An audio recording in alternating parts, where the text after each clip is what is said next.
আসসালামু আলাইকুম, সবাইকে স্বাগতম।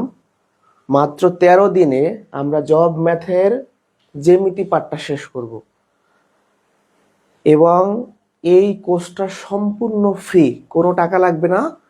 তো আজকে আমরা প্রথমে ডে 1-এ পড়াবো রেখা ও কোণ। তো আমার সাথে যারা যুক্ত আছেন একটু জানাবেন কথা লেখাটা ক্লিয়ার কিনা। যারা যুক্ত আছেন জানাবেন কথা লেখাটা ক্লিয়ার কিনা। কথা লেখা ক্লিয়ার থাকলে শুরু করে দিব।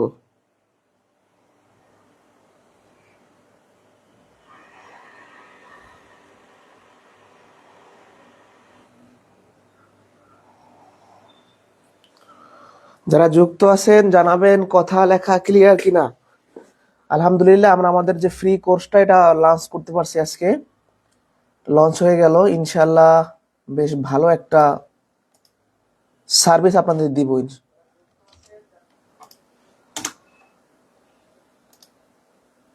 সবাইকে অনুরোধ করব ক্লাসটা যত দ্রুত সম্ভব শেয়ার করে দেন, শেয়ার করে ডান লেখেন।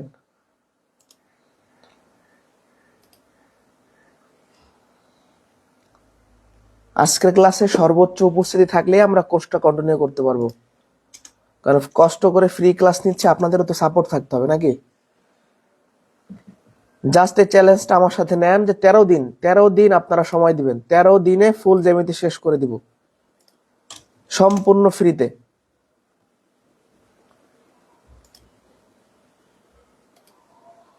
যারা যুক্ত আছেন জানাবেন কথা লেখাটা ক্লিয়ার কিনা।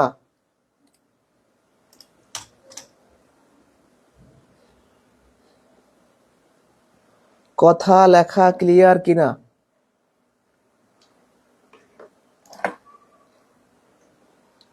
শেয়ার করে ডান লেখেন, সবাই শেয়ার করে একটু ডান লেখেন, কষ্ট করেন।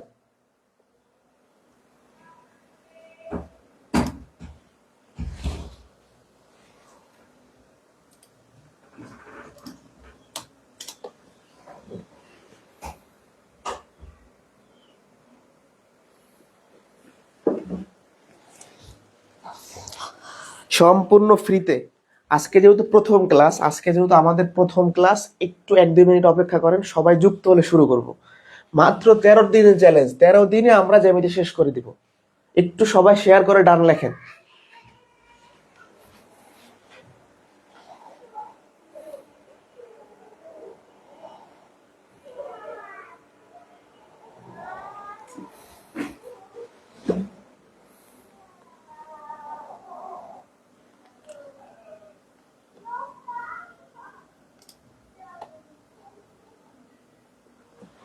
উপস্থিতি লাগবে, একটু সবাই শেয়ার করে দেই।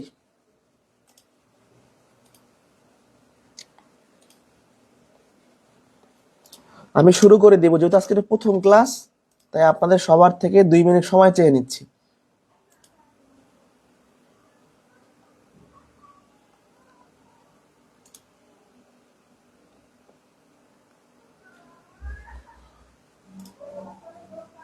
মাত্র 13 দিনে আমরা জ্যামিতি শেষ করব, তাই তো? এর আগেও এই কোর্সগুলো আমরা নিয়েছিলাম, তো তখন স্মার্ট বোর্ড ছিল না। এবার যেহেতু স্মার্ট বোর্ড আছে, তা আমরা চেষ্টা করব স্মার্ট বোর্ডে ক্লাসটা নিয়ে পুরো কোর্সটা যাতে শেষ করে দেওয়া যায়। মানে আজকে আপনাদের জ্যামিতির হাতে খড়ি হবে ইনশাআল্লাহ, হাতে খড়ি। ক্লাসের রুটিন দেওয়া হয়েছে, ক্লাসের কিন্তু রুটিন দিয়েছি, যারা পান নাই আমি আবার আজকে দিব, যারা পান নাই আজকে আবার রুটিন দিব, কোনো সমস্যা নাই।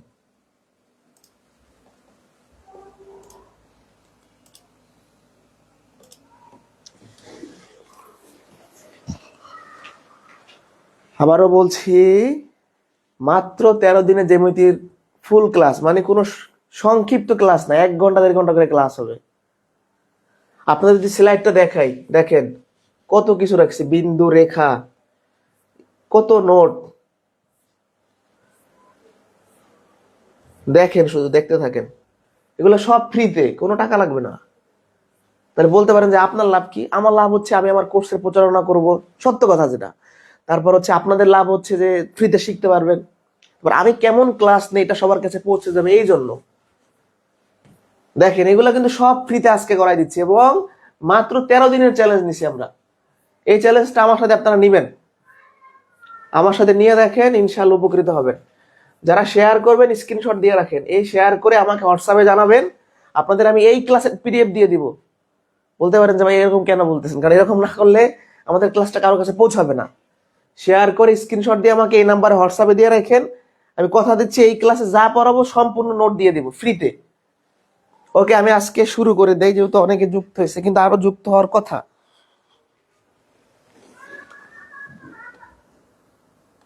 শুরু করব, সবাই একটু রিয়াকশন ব্যবহার করি, রেকর্ড থাকবে। আচ্ছা, আবারও বলি, কষ্ট করে যেহেতু ক্লাস নিচ্ছি, আপনারা কষ্ট করে ক্লাস করতেছেন, তা রেকর্ড রাখা উচিত। এই জন্য আপনি যদি এই ক্লাসটা আপনার আইডিতে শেয়ার দিয়ে রাখেন, রেকর্ড থাকবে। ফেসবুক 30 দিন পর ডিলিট করে দেয় নিয়ম অনুযায়ী, আমরা চেষ্টা করব এইটা আবার রিআপলোড করার জন্য, যাতে আর কখনো ডিলিট না হয়। আপনি 13 দিন সময় দিবেন, ইনশাল্লাহ ভালো একটা প্রস্তুতি হবে। শুরু করব।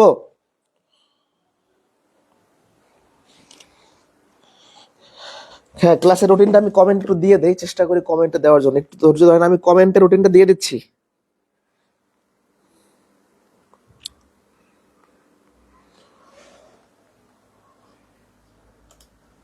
শেয়ার করে ডান লেখেন সবাই।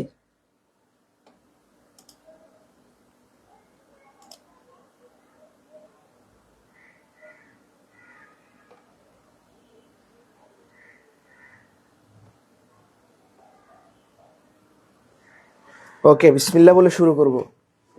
দেখেন, এত বড় একটা কোর্স, উপস্থিতি মাত্র 1-150 জন, কিন্তু শর্টকাট 2 সেটটা ম্যাথ করলে সেখানে হাজার হাজার স্টুডেন্ট থাকে, আর আমরা এত কষ্ট করে ক্লাস নিচ্ছি, উপস্থিতি মাত্র 2-3 জন, মানে 2-3 জন বলতে 1-150 জন। কিন্তু দেখেন, টেকনিক বললে এই সেই বললে ঠিকই ক্লাসে থাকে। যাই হোক, কষ্ট করে ক্লাসগুলো করেন, আর আপনাদের রেসপন্স ভালো হইলে কিন্তু আমি কোর্সটা চালু রাখবো সামনে, কারণ 13টা দিন কষ্ট করব, আপনাদের রেসপন্স ভালো না হলে তো এটা সামনে আগানো যাবে সম্ভব? ধরেন আমি ক্লাস নিচ্ছি, শ্রোতা নাই, দর্শক নাই, তাহলে তো হবে না। ওকে, তাহলে আবার একটু প্রথমে কথা বলেন। এই কথাটা হচ্ছে, জ্যামিতির শুরুতে যে বিষয়গুলো জানা উচিত সেগুলো আমরা জানবো, এবং গুরুত্বপূর্ণ ম্যাথগুলো করব।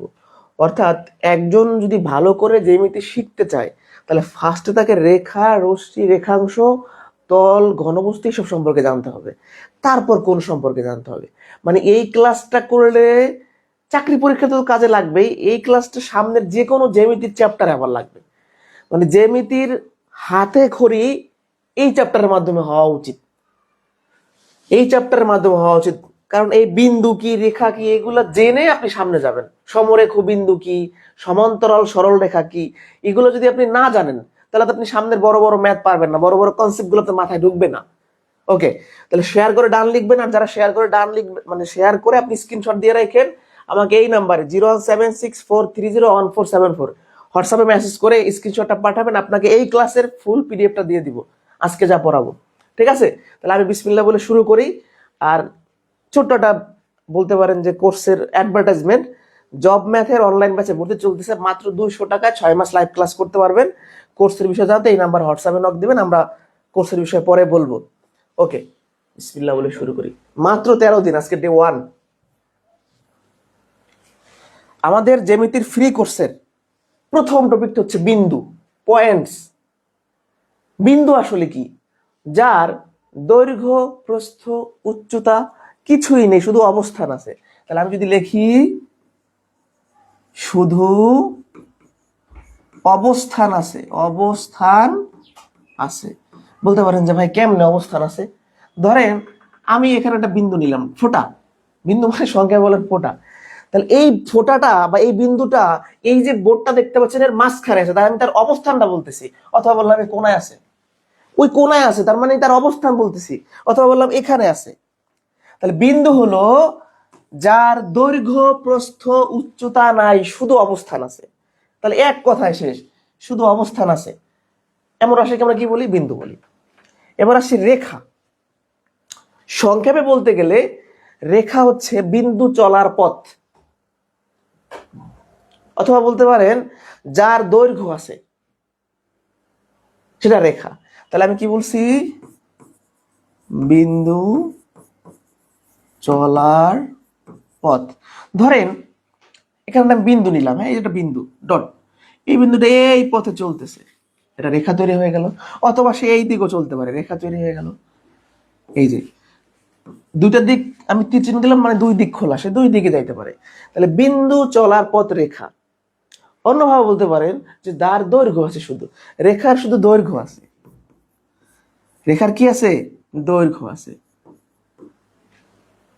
তাহলে আবারও বলছি, বিন্দু যার দৈর্ঘ্য প্রস্থ উচ্চতা কিছুই নাই, জিরো ডাইমেনশনাল, তার ডাইমেনশন নাই, শুধু তার অবস্থান আছে। রেখা বিন্দু চলার পথ, মানে বিন্দু পথে চললে রেখা তৈরি হয়। আর অন্যভাবে বলতে পারি যার দৈর্ঘ্য আছে সেটা রেখা। এটা গেল। এরপরে রেখার বিভিন্ন প্রকারভেদ আছে। তো প্রধান দুইটা প্রকারভেদ যদি আমি বলি, সরল রেখা আর বক্ররেখা। তাহলে আমরা এখন জানবো সরল রেখা এবং বক্ররেখা সম্পর্কে।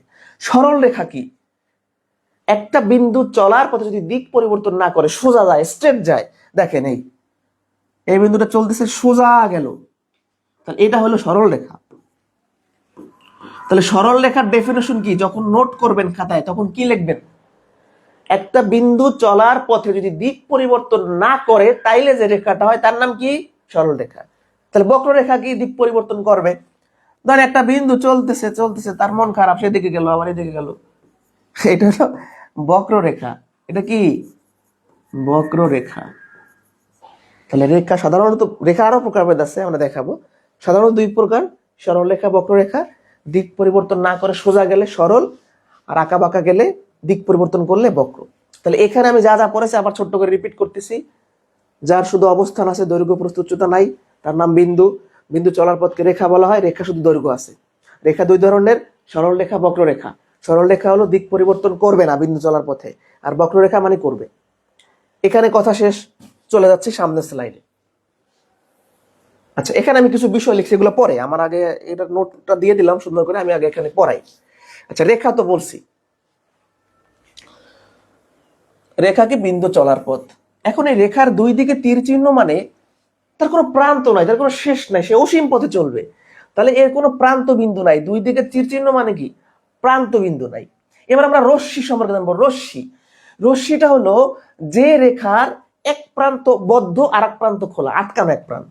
মানে একটা রেখা যদি আমরা এরকম এরকম লিখি, এটা হচ্ছে রশ্মি। রশ্মি যাই বলেন, দেখেন এই রেখাটার আমরা একটা দিক যদি আটকাই দেই তাহলে এটা কি হয়ে গেল?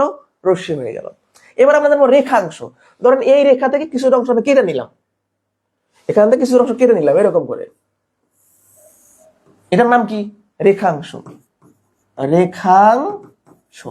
রেখাংশের দুইটা দিক বদ্ধ থাকে, আটকানো থাকে। তাহলে এই জন্য বলা হয় রেখার কোনো প্রান্ত বিন্দু নাই। রেখাংশ দুইটা প্রান্ত বিন্দু আছে, এই যে দুইটা। আর রশ্মির একটি প্রান্ত বিন্দু আছে। চাকরি পরীক্ষা আসতে পারে রেখাংশ, রেখা থেকে আসছে সামনে। আমরা আবার মানে আমরা একটা টপিকের বেসিক পড়বো, তারপরে আবার কি কি প্রশ্ন আছে সেগুলা পড়বো। আর একবার রিপিট করি, রেখার দুই দিকে খোলা, কোনো প্রান্ত বিন্দু নাই। দুই দিকে তীরচিহ্ন মানে দুই দিকে তার খোলা। রশ্মির একটা প্রান্ত বদ্ধ আর একটা প্রান্ত খোলা, তাহলে রশ্মির প্রান্ত বিন্দু কিন্তু একটা। রেখাংশ দুইটার দিকে আটকানো, তাহলে এটার নাম রেখাংশ। এই নোটটা পড়বেন, আমি একটু সাইডে সরে যাই, আপনারা স্ক্রিনশট দিয়ে রাখতে পারেন। শেয়ার করে ডান লেখেন, এখনো তো উপস্থিতি নাই মাত্র। এ তো আমার পুরাতন স্টুডেন্ট সব এখানে যারা আছে, এই তো আমার বিভিন্ন ব্যাচের স্টুডেন্ট, মানে নতুন দর্শক নাই। তো একটু সবাই শেয়ার করে রাখি। তাহলে এইগুলো আমরা জানলাম। এবার চলে যাব সরল রেখা, স্ট্রেট লাইন। এটা খুবই ইম্পর্টেন্ট। ধরেন আপনি জ্যামিতি শিখবেন, কিন্তু আপনি সরল রেখা সম্পর্কে জানেন না, বক্ররেখা সম্পর্কে জানেন না, যেগুলো আমরা একটু আগে পরে আসলাম। যে একটা রেখা, এই যে একটা বিন্দু থেকে তো রেখা হয়, বিন্দু চলার পথে যদি দিক পরিবর্তন না করে সোজা যায়, স্ট্রেট, এটা হলো সরল রেখা। আর কার্ভ লাইন, অর্থাৎ একটা বিন্দু চলার পথে যদি এরকম কার্ভ আকার হয়, তাহলে এটা হচ্ছে কি? বক্ররেখা। এটা হচ্ছে বক্ররেখা। তাহলে একটু আমরা পড়ে আসছি, সরল রেখা মানে সোজা বিন্দু চলার পথে দিক পরিবর্তন করবে না, আর দিক পরিবর্তন করবে, এলোমেলো হবে, এটাকে বলা হয় বক্ররেখা। এটাকে কি বলি আমরা? বক্ররেখা। এই যে এরকম এরকম এরকম, এটা বক্ররেখা। ঠিক আছে, সাপের মতো। ওকে, এটা আমরা পড়ছি। এবার আসি সমান্তরাল রেখা, খুবই ইম্পর্টেন্ট ভাই। সমান্তরাল রেখা খুবই গুরুত্বপূর্ণ, এটা আমাদের একদম বিভিন্ন জায়গায় লাগবে আর কি। সমান্তরাল রেখা হলো দুই বা ততোধিক রেখা চলার পথে যদি একে অপরের সাথে কখনো মিলিত না হয় নির্দিষ্ট দূরত্ব বজায় রেখে অসীম পথে চলে। আর একবার বলতেছি, দুই বা ততোধিক রেখা চলার পথে যদি নিজেদের মধ্যে কখনোই মিলিত না হয় নির্দিষ্ট দূরত্ব বজায় রেখে অসীম পথে চলে। এটা তো বইয়ের ভাষায় বললাম, ফিগার দেখলে হচ্ছে। ধরেন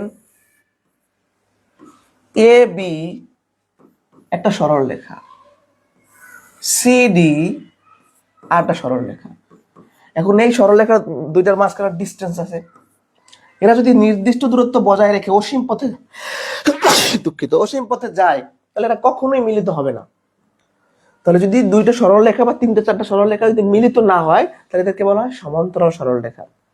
আবারও বলছি, নির্দিষ্ট দূরত্ব বজায় রেখে অসীম পথে যাবে, এরা কখনো মিলিত হবে না, একে অপরের সাথে লেগে যাবে না, সেট করবে না। এই জন্য আমরা বলছি এই তথ্যটা খুবই গুরুত্বপূর্ণ, দুটি সমান্তরাল সরল রেখা কখনোই মিলিত হয় না। তাহলে সমান্তরাল সরল রেখা কি বুঝতে পারছি, যে দুই বা ততোধিক রেখা নির্দিষ্ট ধরেন এখানে দূরত্ব লিখলাম 2 সেন্টিমিটার, এই 2 সেন্টিমিটার ডিস্টেন্স বজায় রেখে তারা অসীম পথে যাবে, কখনো মিলিত হবে না। তাহলে এদেরকে আমরা কি বলি, সমান্তরাল সরলরেখা বলি। তো এই লাইনটা খুব ইম্পর্টেন্ট, যে দুটি সমান্তরাল সরলরেখা কখনো মিলিত হয় না। সামনে গেলাম, এবার আমরা জানবো সমরেখ বিন্দু। এবার কি জানবো, সমরেখ বিন্দু সম্পর্কে জানবো। এগুলো জানা লাগে। ধরেন আপনি সামনে বড় একটা চ্যাপ্টারে সমরেখ বিন্দু শব্দটা দেখলেন, সমরেখ বিন্দু কি যদি আপনি না জানেন তাহলে কনসেপ্টটা আপনার মাথায় ঢুকবে না। সমরেখ বিন্দু একাধিক বিন্দু যদি একটা রেখার উপর অবস্থিত হয়। ধরেন আমি একটা রেখা নিলাম, সরলরেখা নিলাম বা যায়নি, এখানে একটা বিন্দু আছে, এখানে একটা বিন্দু আছে, এখানে একটা বিন্দু আছে, এখানে একটা বিন্দু আছে। তাহলে এই বিন্দুগুলা কিন্তু একটা সরলরেখার উপর অবস্থিত, তাহলে এটা হচ্ছে সমরেখ বিন্দু। এই বিন্দুগুলোর নাম কি, সমরেখ বিন্দু। এবার যদি এরকম আমি করি, দেখেন এখানে একটা বিন্দু নিলাম, বাইরে একটা, এখানে একটা, এখানে একটা, এখানে একটা, এখানে একটা। তাহলে এই বিন্দুগুলো কি একই রেখার উপর অবস্থিত? না, কেউ উপরে কেউ বাইরে, তাহলে সমরেখ বিন্দু নয়, সমরেখ বিন্দু নয়। তাহলে সমরেখ কি, কতগুলো মানে সমরেখ বিন্দু কি, কতগুলো বিন্দু যদি একটা সরলরেখার উপর অবস্থিত হয় তারা সমরেখ বিন্দু হবে, আর না হলে সমরেখ বিন্দু হবে না। এবার আসি তল, প্লেন। প্লেন নাম কি ইংরেজিতে, প্লেন। তল কি, তল হচ্ছে রেখার সঞ্চারপথ। যদি সংক্ষেপে বলি, এই যে একটা ধরেন বই আছে এখানে, তো এইটা একটা রেখা, এখানে একটা রেখা, মানে অনেকগুলা রেখা, এই রেখার সঞ্চার বা চলাচল মিলে তো একটা তল হয়। এই যে উপরেটা কি, প্লেন, তল। তলের দৈর্ঘ্য আছে আর প্রস্থ আছে। তল 2 ডাইমেনশনাল, দুইটা ডাইমেনশন। কি বলছি আমি, দৈর্ঘ্য আর প্রস্থ আছে। তাহলে তল হলো রেখার সঞ্চার পথ, এই যে রেখা চলেই তল তৈরি হয়। তাহলে তল থেকে জানতে হবে তলের হচ্ছে কি, দৈর্ঘ্য আছে প্রস্থ আছে, যে দৈর্ঘ্য আছে প্রস্থ আছে। একটা ইট যদি চিন্তা করেন, একটা ইটের 6টা তল থাকে, যেমন এটা এই বইয়েরও 6টা তল আছে, উপর একটা, নিচে একটা, এই পাশে একটা, এই পাশে 4টা, একটা 5টা 6টা, ঠিক আছে। তাহলে রেখার কিন্তু তলের কিন্তু শুধু দৈর্ঘ্য প্রস্থ আছে, যে আমরা যদি লিখি শুধু তলের উচ্চতা নাই আর কি, দৈর্ঘ্য ও প্রস্থ আছে। এগুলো তথ্য আমরা আবার সামনে এক জায়গায় পড়বো। এই যে একবার বললাম বিন্দুর কিচ্ছু নাই, রেখার দৈর্ঘ্য আছে, আবার বললাম তলের দৈর্ঘ্য প্রস্থ আছে, অনেকগুলো কথা বলছি, এগুলো একসাথে নিয়ে আসবো। তাহলে এই পর্যন্ত বুঝছেন কিনা একটু বলেন তো, একটু শেয়ার করে রাখি সবাই।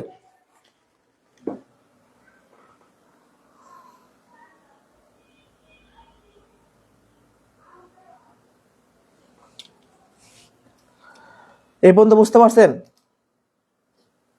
হায়রে উপস্থিতি, এই পর্যন্ত বুঝতে পারছেন কিনা বলেন।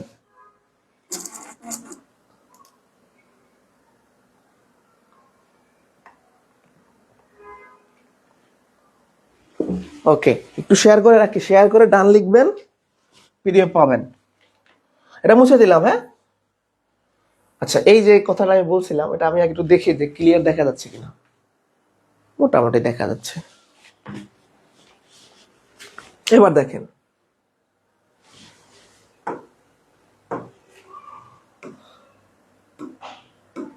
ভালো করে খেয়াল করেন, আমি যে বলছিলাম যে বিন্দুর দৈর্ঘ্য প্রচ্ছদতা নাই, রেখার শুধু দৈর্ঘ্য আছে, এরকম অনেক কথা বলছি না? তো এলোমেলো পড়তে গেলে আমাদের কি মনে নাও থাকতে পারে, এই জন্য আমরা একটা ছকের মাধ্যমে সব পড়ে ফেলবো। আসলে মাত্রা কি? এই মাত্রা মানে কি? এই যে দৈর্ঘ্য প্রস্থ উচ্চতা এগুলো সবই কি মাত্রা। তাহলে আমরা ফার্স্টে দেখবো বিন্দুর কি দৈর্ঘ্য প্রস্থ উচ্চতা আছে কিনা। উচ্চতার অপর নাম হচ্ছে বেদ।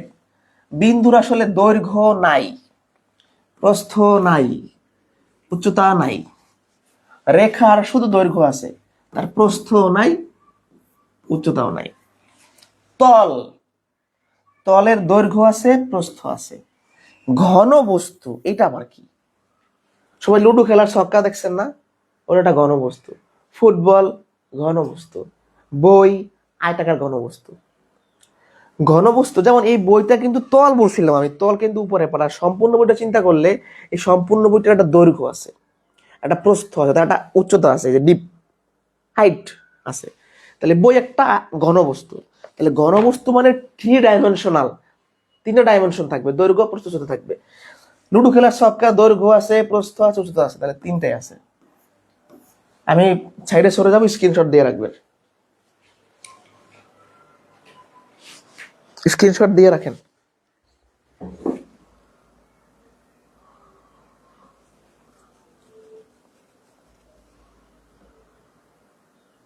ওকে, আশা করি স্ক্রিনশট দিছেন। এবার আমাদের আলোচনা শেষ, এখান থেকে আমরা এবারে কি করব, প্রশ্ন সমাধান করব।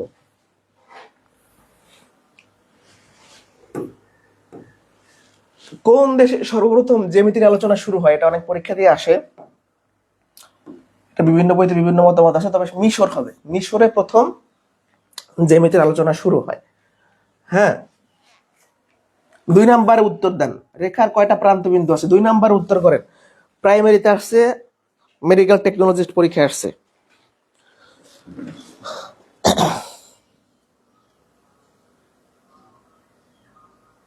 প্রশ্ন 2-এর উত্তর দেন। এবার প্র্যাকটিসের পালা, মানে আমরা তো বেসিক আলোচনা করলাম, রেখা রশ্মি, মানে আমরা কিন্তু কোন এখনো পড়াই না, আজকের ক্লাসের মূল টপিক কোন। কিন্তু আপনাদের উপস্থিতি দেখে তো আমি হতাশ।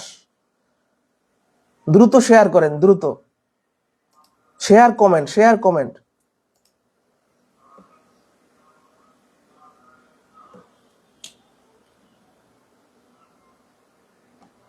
কমেন্টে জানাবেন, খালি অপশন বলেন, এত বড় কমেন্ট দরকার নেই, অপশন, শুধু অপশন। রেখার কয়টা প্রান্ত বিন্দু আছে? 2টা আছে না 1টা আছে না কোনো প্রান্ত বিন্দু নাই নাকি কোনোটাই নয়? দ্রুত বলেন। কোনো প্রান্ত বিন্দু নেই, একটু আগে তো পড়াইলাম যে রেখা অসীম পথে চলে। এত সময় নিলে হবে? দ্রুত কমেন্ট করতে হবে। রেখার 2 দিকে তীর চিহ্ন দিছে মানে কি? চলতেই থাকবে, তার শেষ নাই। এই দেখেন মজার একটা কোশ্চেন,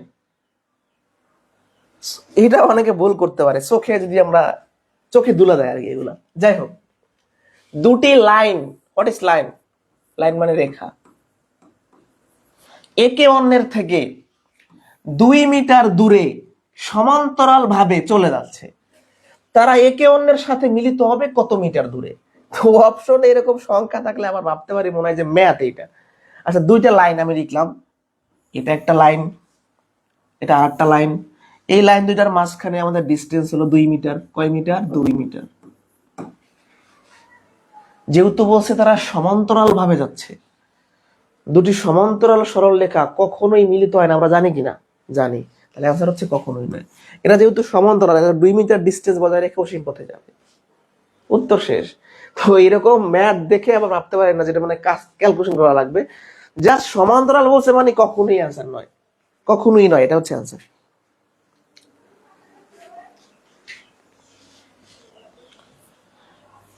আচ্ছা, এটা উত্তর দেন, 4 নম্বর উত্তর দিবেন। এটা হচ্ছে প্রাথমিক বিদ্যালয় প্রধান শিক্ষক, সামনে আপনারা পরীক্ষা দিবেন। প্রধান শিক্ষকের পরীক্ষা আমরা অনেকে শুনি এপ্রিল মাসে হবে, কখনো শুনি জুন জুলাইতে হবে, কখন হবে ঠিক নাই, প্রিপারেশন চালায় যান। এর উত্তরটা দেন। 4 নাম্বার দিলে আমরা কোন শুরু করব? আর নতুন ব্যাচ কিন্তু দ্রুত শুরু হচ্ছে।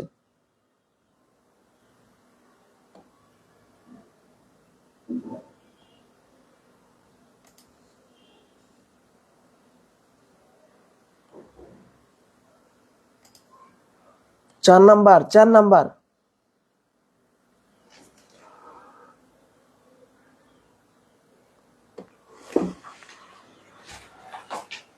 বলছিলাম না, তল মানে প্লেনের কি থাকে, দৈর্ঘ্য থাকে আর প্রস্থ থাকে। এগুলো মুখস্থ করবেন না, বাস্তবে ভাববেন,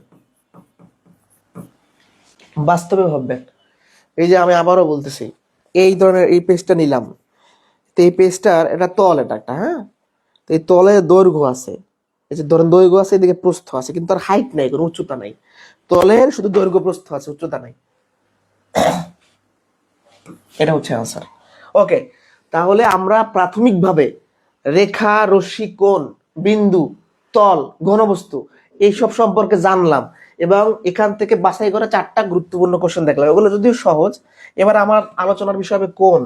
ভাই সবচাইতে ইম্পর্টেন্ট, এমন কোনো চাকরির পরীক্ষা নাই, বিসিএস বলেন, প্রাইমারি বলেন, নিবন্ধন বলেন, 11 থেকে 20তম গ্রেড, নন ক্যাডার, এই সে, এমন কোন জবের পরীক্ষা নাই যে কোণ থেকে প্রশ্ন হবে না। কোণ থেকে প্রশ্ন হবে না এমন কোন চাকরি পরীক্ষা নাই, হবেই। এবং সবচেয়ে বড় কথা হচ্ছে, এটা না জানলে আপনি জ্যামিতির অনেক কিছু পারবেন না। এই বিষয়ে ফুল কনসেপ্ট থাকতে হবে। কোণ, অ্যাঙ্গেল, হোয়াট ইজ অ্যাঙ্গেল, কোণ আসলে কি? কোণ হচ্ছে দুইটা রশ্মি বা রেখা বলতে পারেন, যদি একে অপরের সাথে মিলিত হয়, মিলিত বিন্দিতটা কোণ উৎপন্ন হয়। ধরেন আমি অঙ্কন করি, এরকম একটা রশ্মি আছে, হ্যাঁ, আর একটা রশ্মি এরকম আছে, তো এরা এখানে এসে মিলিত হইল, এটা হলো মিলিত বিন্দু। এইখানে একটা কোণ উৎপন্ন হবে, এইটুকু যে একটা ব্যাপার, এটা হচ্ছে কোণ। ঠিক আছে। আবার যদি আমি এরকম বলি যে একটা রশ্মি এরকম আছে, হ্যাঁ, এখানে মিলিত হইলো, এই একটা রশ্মি একটা রশ্মি এখানে এই মিলিত বিন্দুতে একটা কোণ উৎপন্ন হয়েছে। আমি যদি এরকম বলি একটা রশ্মি এরকম আছে আর একটা এরকম আছে, এই মিলিত বিন্দু এই পাশে কোণ আছে, এই পাশে কোণ আছে, এটা একটা কোণ। আমি যদি বলি যে একটা সরলরেখা এরকম আছে, সরলরেখা না, মানে বলেন রশ্মি বলতে পারেন, রশ্মি বললে ভালো দেখায়, যদি আমরা একদিকে আটকাই দিব, এখান এই পাশ থেকে, এটা আবার একটু দেখাই, এটা অনেকে আবার বুঝবে না, এটা একটা রশ্মি, এটা আর একটা রশ্মি, এখানে মিলিত হইতে পারে, এই মিলিত বিন্দু এখানে একটা কোণ উৎপন্ন হয়। তাহলে দেখেন, দুইটা রশ্মি যখন মিলিত হয়, ওই মিলিত বিন্দুতে কোণ উৎপন্ন হয়, এইটুকু জানলে হবে। তাহলে এই কোণটা একরকম দেখতে মনে হচ্ছে, এটা আর এক রকম মনে হচ্ছে, এটা আর এক রকম মনে হচ্ছে, এটা আর এক রকম মনে হচ্ছে। তাহলে এই যে এটা কি বলেন, পরিমাপের উপর ভিত্তি করে, পরিমাপের উপর ভিত্তি করে যে কোণটা কতটুকু, পরিমাপের উপর ভিত্তি করে কোণকে অনেক ভাগে ভাগ করা হয়েছে। যেমন সমকোণ, সূক্ষ্মকোণ, স্থূলকোণ, প্রবৃদ্ধ কোণ, সরল কোণ, হ্যাঁ, বিপ্রতীপ কোণ, অনেক কোণ আছে, পূরক কোণ, সম্পূরক কোণ, অন্তঃস্থ কোণ, বহিঃস্থ কোণ, অনেক কিছু আছে, এগুলো আমরা জানবো। তাহলে আমরা ফার্স্টে জানলাম যে কোণ জিনিসটা কি, যে দুইটা রশ্মি যখন মিলিত হয়, ওই মিলিত বিন্দুতে কোণ উৎপন্ন হয়। এখন এই যে পরিমাপের উপর, পরিমাপের উপর ভিত্তি করে অনেক ভাগে ভাগ করেছে, সেগুলো আমরা দেখব। প্রথমে আমরা সমকোণ সম্পর্কে জানবো, এটা সবাই জানেন সমকোণ, এটা তেমন কিছু নাই, কঠিন কোনো কিছু। সমকোণ আসলে কি, যে কোণের পরিমাণটা এক্সাক্ট 90 ডিগ্রি, হ্যাঁ, যে কোণটা এক্সাক্ট একদম 90 ডিগ্রি হবে, এইটা একটা সমকোণ, 90 ডিগ্রি হইতে হবে। যে কোণের পরিমাণ এক্সাক্ট 90 ডিগ্রি, সেটাই সমকোণ, এটা সমকোণ।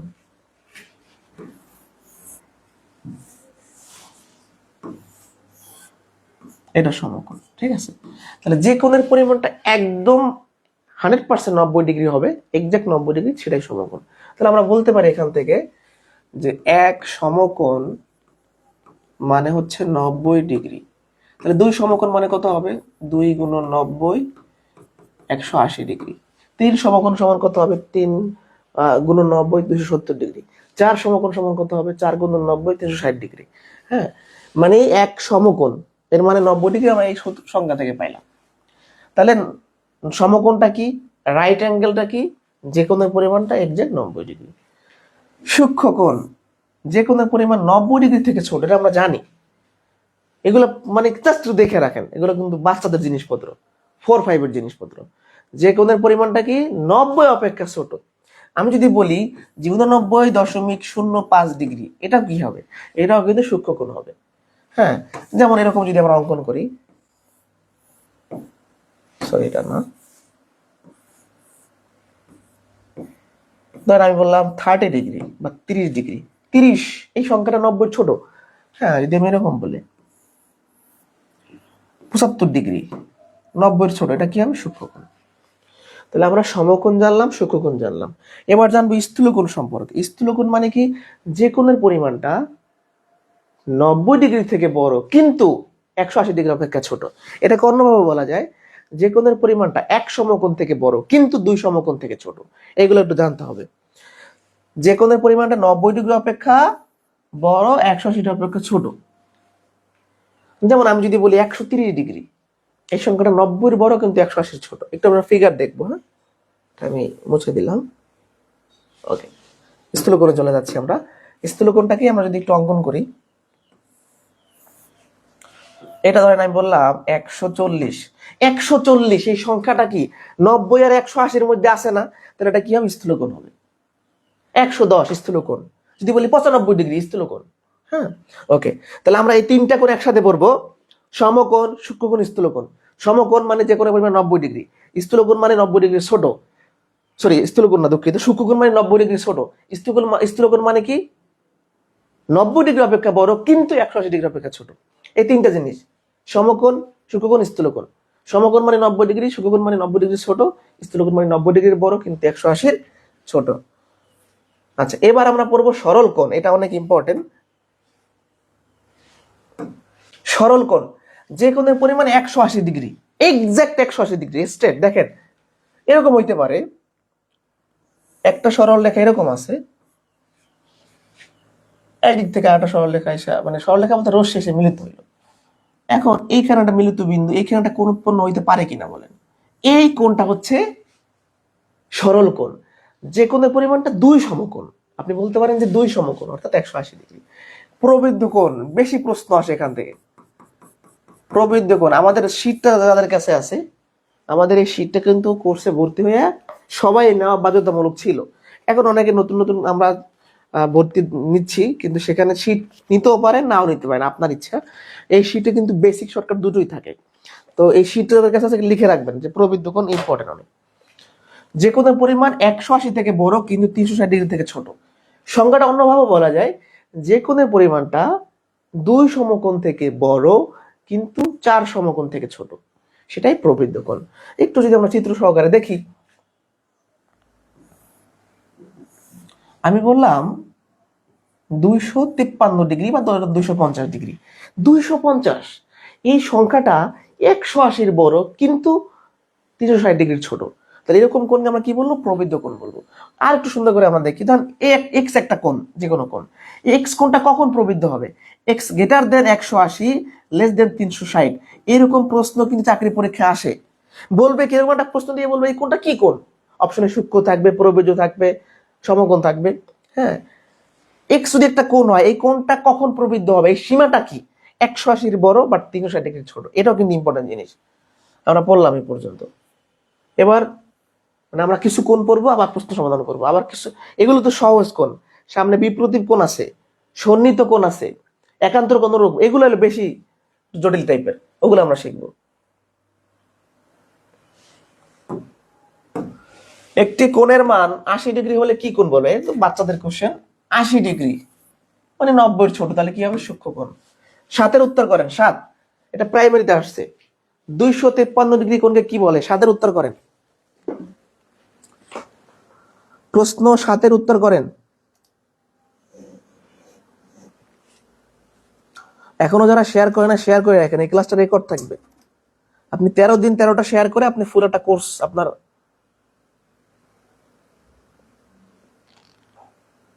আইডিতে রাখতে পারেন। একটু কষ্ট করে শেয়ার করে দেন।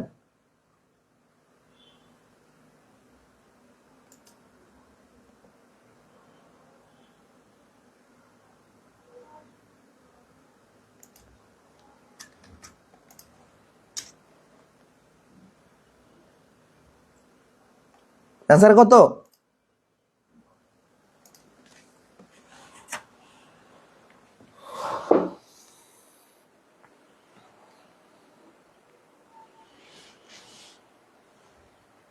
দ্রুত বলেন, দ্রুত। আমরা কি বলছিলাম? যে 180 বড় কিন্তু 360 ডিগ্রি ছোট। সেটা কি? প্রবৃদ্ধ কোণ 253। এবার 9 নম্বরে যাই। বলছি কি, এই একটা কোণ, এই যেটা কিন্তু কোণ চিহ্ন, অ্যাঙ্গেল চিহ্ন, এটা অ্যাঙ্গেল চিহ্ন। এই একটা কোণ, এই কোণটা 180 বড় কিন্তু 360 ছোট, তাহলে এই কোণটার নাম কি? 180 বড় কিন্তু 360 ছোট, নামটা হচ্ছে কি? প্রবৃদ্ধ কোণ। আচ্ছা, গেল এটা। এই যে মজার একটা কোশ্চেন পেয়ে গেছি। দেখি 10 নম্বরের অ্যান্সার কে পারে। 10 নম্বরের উত্তর কমেন্টে জানান। একটি সরল রেখার উপর লম্ব অঙ্কন করলে কয়টা সমকোণ পাওয়া যায়, এটা বলবেন। আর আবারও বলছি, আমরা 5 থেকে 6 মাস মেয়াদি একটা নতুন ব্যাচ শুরু করতেছি। এরকম যে ক্লাস নিচ্ছি, এরকম 80 থেকে 85টা ক্লাস আপনার লাগবে। এই ক্লাসগুলো করলে আপনার ফুল প্রিপারেশন হয়ে যাবে জবের। আমরা পিলি দেখাবো, ম্যাক্সিমাম রিটার্নও থাকবে, বেসিক থাকবে, শর্টকাট থাকবে। এই নাম্বারে হোয়াটসঅ্যাপে নক দিবেন ভর্তির জন্য। ভর্তির নিয়ম খুবই সোজা, মানে বাংলাদেশের আর কোথাও এত কম টাকায় কোর্স আছে বলে আমি জানি না, আসছে কিনা। মানে মাত্র 200 টাকা দিয়ে আপনি ক্লাস করবেন 85টা। প্রতি ক্লাসের দাম কত টাকা? আর যদি বইটা নেন, বই সহ 550 টাকা। 550 টাকা ওই বইটা পাবেন, কুরিয়ার চার্জ আমরা দিয়ে দিব, ক্লাস পাবেন। এই নাম্বারে হোয়াটসঅ্যাপে নক দিবেন। এটাই বিকাশ, নগদ, রকেট নাম্বার। আমাদের যে কোর্স ফি সেটা সেন্ড মানি করে এই নাম্বারে হোয়াটসঅ্যাপে নক দিবেন। এটাই বিকাশ, নগদ, এটাই হোয়াটসঅ্যাপ। হ্যাঁ, ক্লাস যেহেতু নিচ্ছি, ক্লাসের মধ্যে 2-4-5 মিনিট অ্যাডভার্টাইজমেন্ট করবো, আমি আগেই বলে নিচ্ছি। কারণ আমরা যেহেতু কষ্ট করে ফ্রি ক্লাস কেন নেয়, প্রচারণার জন্য, এবং আপনাদের ইনশাআল্লাহ উপকৃত হবেন আপনারা। ওকে, এটার অ্যান্সারটা বলেন। দেখেন, মুখস্থ করবেন না, জ্যামিতি জিনিসটা ফিগার বোঝা। আমি একটা কি বলে সরল রেখা নিলাম, স্ট্রেট লাইন। এই সরলরেখার উপর একটা লম্ব অঙ্কন করতে বলছে। লম্ব যদি আমরা অঙ্কন করি, কয়টা সমকোণ পাবো? দেখেন, এই পাশে একটা সমকোণ পাইছি 90, এই পাশে একটা সমকোণ পাইছি 90, ঠিক আছে? তাহলে অ্যান্সার কত? 2টা পাইছি।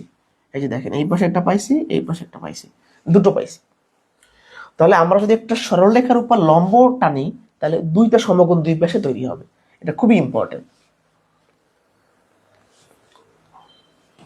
আচ্ছা, এই যে এই কোণটা শেখার মতো কোণ। সমকোণ, সূক্ষ্মকোণ, স্থূলকোণ সবাই পারেন, ছোটবেলায় পড়ে আসছেন, এগুলো পড়ে আসছেন। তারপর অনেক সময় কনসেপ্ট ক্লিয়ার নাও থাকতে পারে। বিপ্রতীপ কোণটা খুব ভালো করে পড়বো আমরা। বিপ্রতীপ কোণ, মনোযোগ দেন। বইয়ের ভাষায় একটু বলে নেই আগে। 2টা সরলরেখা যদি তির্যকভাবে আড়াআড়ি ছেদ করে, ছেদ বিন্দুতে 4টা কোণ উৎপন্ন হয়। ওই 4টা কোণের ভিতরে বিপরীত পার্শ্বস্থ কোণদ্বয়কে একটার অপরটার বিপ্রতীপ কোণ বলে। কেমন হয়ে গেল না? আবার বলি, 2টা সরল রেখা যদি তির্যকভাবে বা আড়াআড়ি ভাবে একে অপরের সাথে ছেদ করে, ওই যে ছেদ বিন্দু, ওখানে 4টা কোণ উৎপন্ন হবে। 4টা কোণের ভিতরে একটার বিপরীত আরেকটা থাকবে। বিপরীত পার্শ্বস্থ কোণদ্বয়ের একটা অপরটার বিপরীত কোণ। এরকম যদি 112 বলি ভালো লাগবে না, কিন্তু ফিগার লাগলে ভালো লাগবে। দেখেন, এদিকে মনোযোগ দিতে হবে।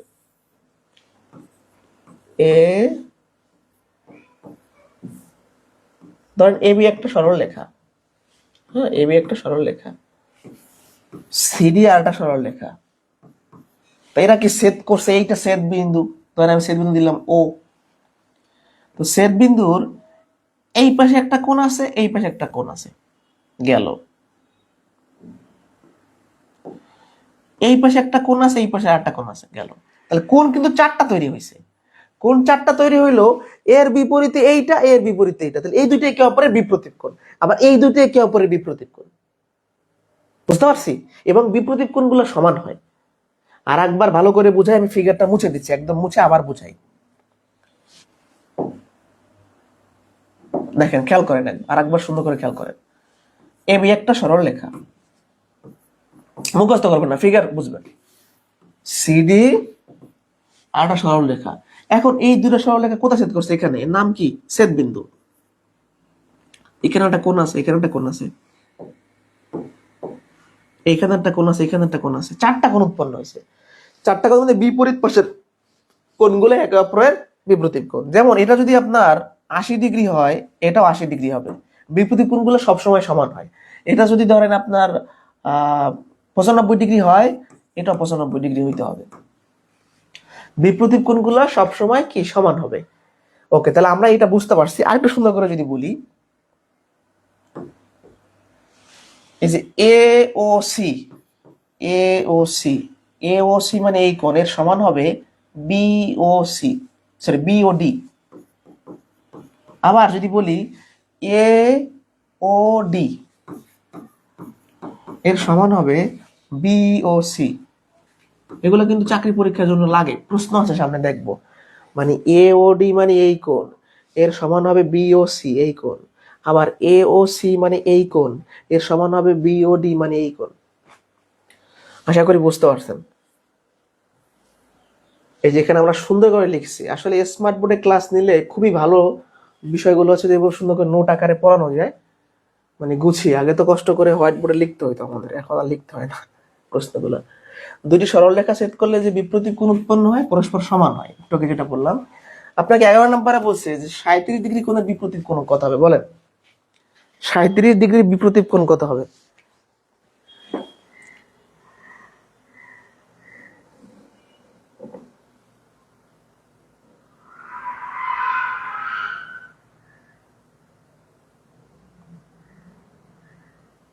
আমাদের যে 200 টাকার ব্যাচ, এটা তো সকল জবের জন্য। আমি প্ল্যান দেখাবো কোর্স শেষে, প্ল্যান দেখাবো, মানে ক্লাস শেষে প্ল্যানটা দেখাই দেবো যে প্ল্যানটা কি।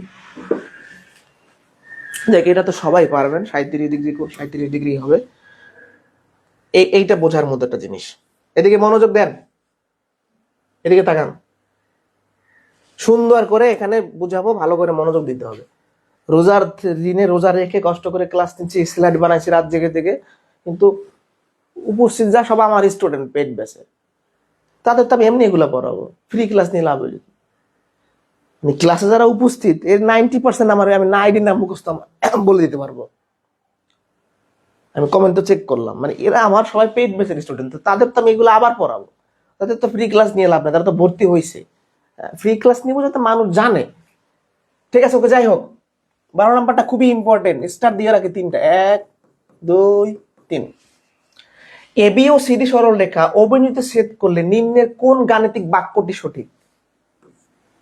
এইটা যে বিপ্রতীপ কোণের ম্যাথ, কোথাও বিপ্রতীপ কোণ লেখা আছে? নাই। কিন্তু আপনাকে বুঝতে হবে। কেমনে বুঝবেন? যখনই বলছে এবি ও সিডি সরলরেখা অবনীত ছেদ করলো এবং অপশনগুলো সমান, তখন বুঝতে হবে যে প্রশ্নটা বিপ্রতীপ কোণের, কারণ বিপ্রতীপ কোণ সমান হয়, আবার আড়াআড়ি ছেদ করে। ওকে, তাহলে আমরা একটা চিত্র রাখবো, মুখস্থ না। এ বি সি ডি, প্রশ্নে যেরকম বলছে যে বিষয় সরলরেখা অবনীত ছেদ করছে, এই যে অবনীত ছেদ করছে, নিম্নের কোনটা সঠিক? তা আমরা কোনগুলা বের করি। এই কোণ আর এই কোণ সমান হবে, তাহলে এ ও, এটা কিন্তু ও বিন্দু, এ ও ডি, এই যে কোণ এ ও ডি এর সমান হবে বি ও সি, মানে এই কোণ, এটা হচ্ছে বি ও সি কোণ, এটা সমান হবে।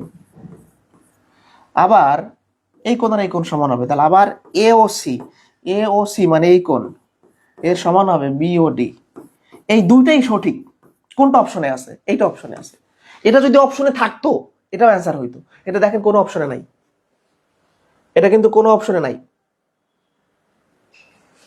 এও ডি সমান বিও সি, এও সি সমান বিও ডি, এটা অপশনে থাকলে এটা অ্যান্সার হতো। এটা অপশনে আছে, তাহলে আমাদের উত্তর ক নম্বর অপশন। এইটা ডান কিনা বলেন। ক্লাসটা কেমন লাগতেছে অবশ্যই বলবেন। আরো কিন্তু পড়ানো আছে, শেষ হয় নাই। রোজার দিনে আপনাদেরও কষ্ট দিচ্ছে কিছু, আসলে সময় নাই।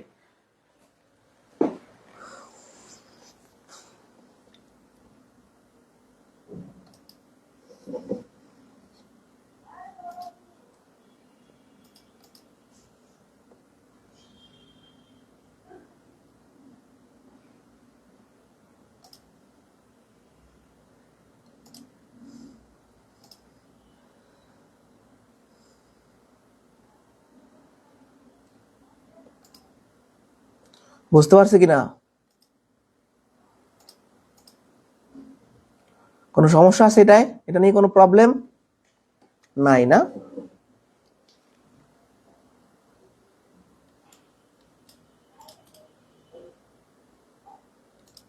কোনো সমস্যা এখন পর্যন্ত নাই? সামনে যাবো তাইলে?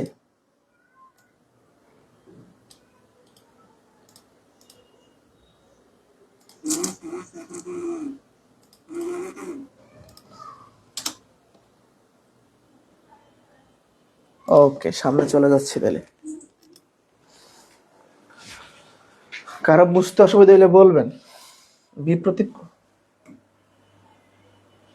আচ্ছা বিপ্রতীপ কোণ গেছে, এরপর কি সন্নিহিত কোণ। তো এই সন্নিহিত কোণটা আগে বইয়ের ভাষায় বলে নেই না। বইয়ের ভাষায় সন্নিহিত কোণ জিনিসটা কি? একই সমতলে অবস্থিত দুইটা কোণের যদি একই শীর্ষবিন্দু হয় এবং কোণ দুইটা একটি সাধারণ বাহুর বিপরীত পাশে অবস্থান করে তাহলে সন্নিহিত কোণ বলে। তো বইয়ের ভাষায় তো আমরা জানি, যতটুকু সম্ভব সবসময় সহজে শেখার চেষ্টা করবেন।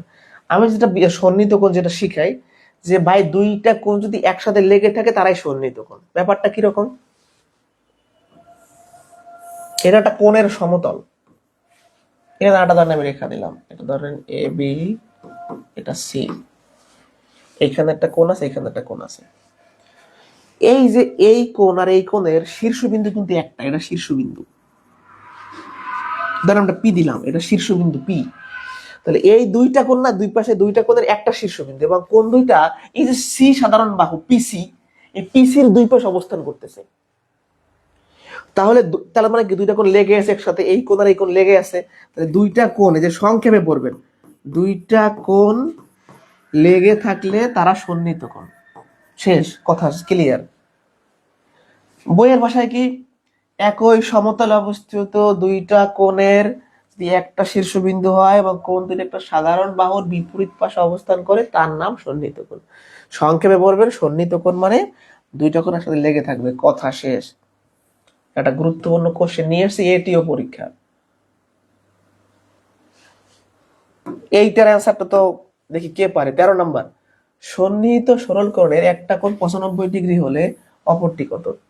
এর অ্যান্সারটা বলেন দেখি কে পারে। সন্নিহিত সরল কোণ বলছে, অ্যান্সার কত হবে বলেন? আচ্ছা দেখেন, ফার্স্টে আপনি সরল কোণে আসেন। সরল কোণ কি? যে কোণের পরিমাণ 180 ডিগ্রি। ধরেন এটা একটা সরল কোণ। তো আপনাকে যখন বলছে সন্নিহিত, তার মানে এখানে দুইটা কোণের ব্যাপার আছে কিনা? সরল কোণ তো একটা, তো আপনাকে যখন বলছে সন্নিহিত তার মানে দুইটা কোণ লেগে আছে। তো সন্নিহিত বলছে মানে আপনাকে বুঝে নিতে হবে দুইটা কোণ আছে। তো এই সরল কোণটা আসলে দুইটা ভাগ হয়ে যাবে।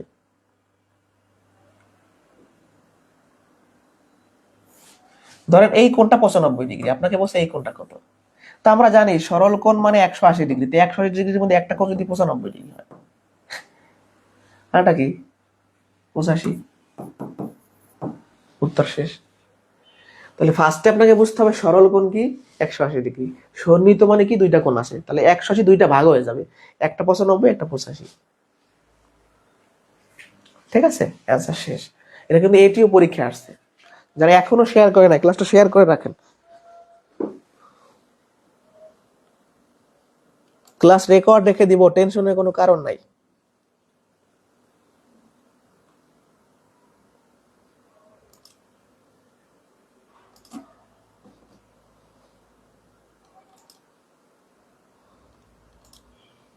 সবাই একটু কমেন্ট করেন, রিয়াকশন ব্যবহার করেন।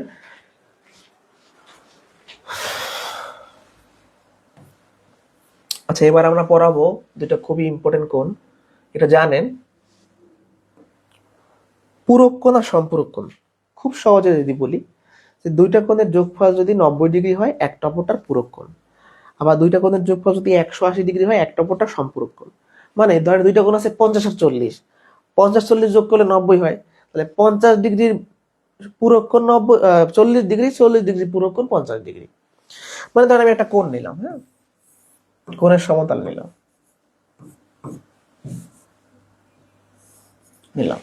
নিয়ে দুটো কোণ এখানে। তা আমি যদি বলি এই কোণটা 40 ডিগ্রি আর এই কোণটা 50 ডিগ্রি, তাহলে 50 আর 40 যোগ করলে কত হয়? 90। তাহলে যদি দুইটা কোণের যোগফল 90 ডিগ্রি বা এক সমকোণ, তাহলে একটা অপরটার পূরক কোণ হবে।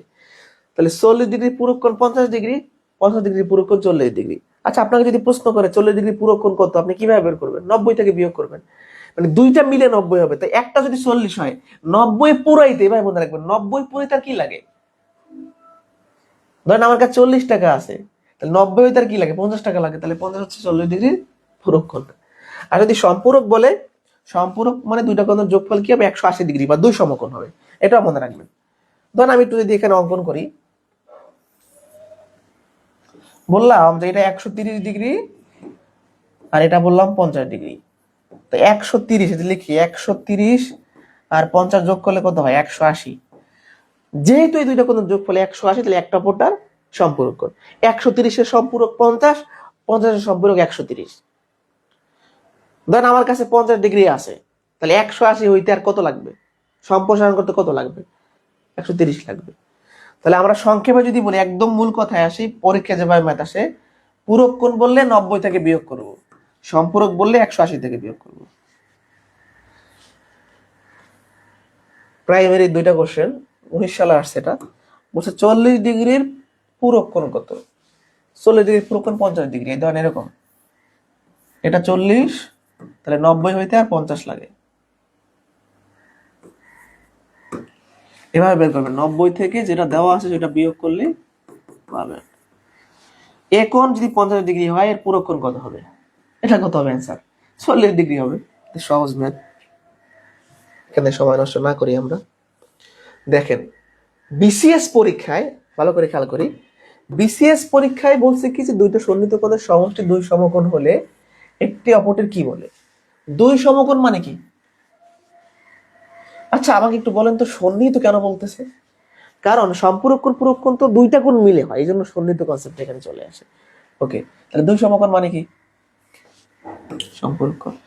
18 অ্যান্সার আপনারা দেন, 125-এর সম্পূরক কোণ কত। আমি একটু রেস্ট করি 1 মিনিট, আপনারা 18 অ্যান্সারটা দেন, নিবন্ধনের কোশ্চেন। 18-র অ্যান্সারটা দেন, 18।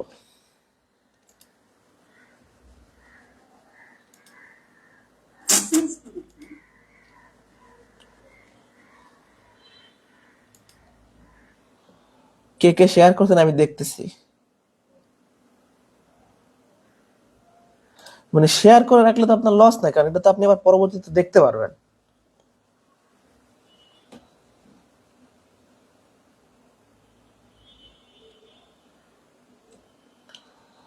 আমি বলছি 18 নাম্বার উত্তর দিতে, 18 কোশ্চেন 18। নিবন্ধন, প্রভাষক নিবন্ধন মানে কলেজ পর্যায়ে আসছে, প্রশ্নটা কোথায় আসছে, কলেজ পর্যায়ে আসছে।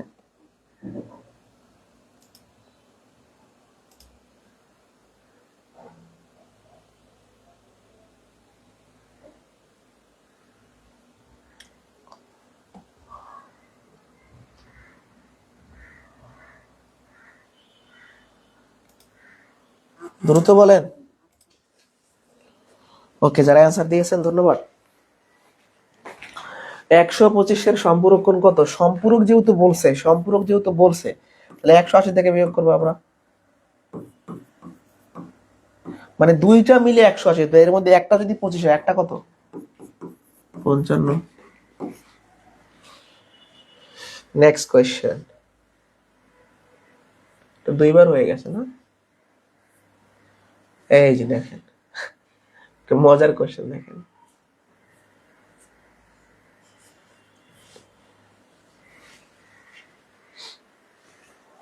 আচ্ছা 20 নাম্বার প্রশ্নটা অনেক ইম্পর্টেন্ট, এতক্ষণ তো সহজ সহজ জিনিসই কইলাম, এটা একটু খেয়াল করি।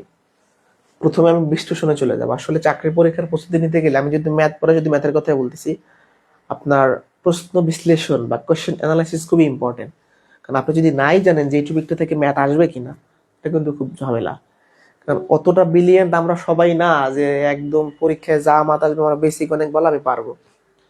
যতই আপনি গণিতে ভালো হন, ওই প্রশ্ন যদি আপনার আগে না করা থাকে ওই টাইপের কোয়েশ্চেন, তা আপনি পারবেন ঠিকই, কিন্তু সময় নষ্ট হবে।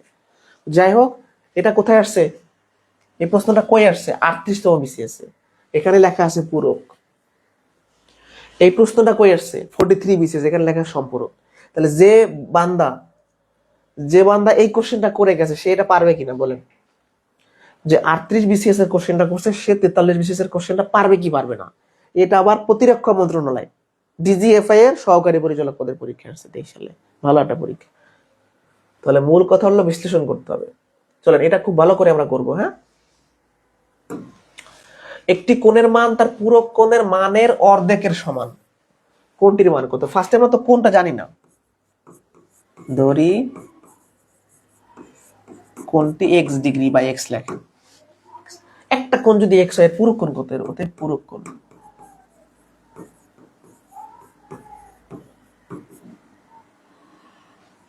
একটা কোণ যদি এক্স হয় তাহলে পুরো কোণ কত হবে? 90 মাইনাস এক্স। এটা যদি না বোঝেন আমি আপনাকে বুঝাই দিচ্ছি।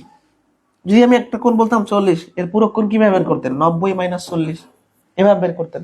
তাহলে একটা কোণ যদি এক্স হয় পুরো কোণ 90 মাইনাস এক্স। এবার একটা সমীকরণ দাঁড় করাবো আমরা। বলছে একটা কোণের মান, এই যে এই কোণটা তার পূরক কোণ, তার পূরক কোণ হলো এইটা, পূরক কোণের মানের অর্ধেকের সমান। বুঝি না, এই লাইনটা আরেকবার লাস্ট একবার দেখেন। প্রশ্ন মতে একটা কোণ এক্স, এই কোণের মান তার পূরক কোণের অর্ধেকের সমান। আরেকবার, একটা কোণের মান তার পূরক কোণের অর্ধেকের সমান। এবার বুঝছেন?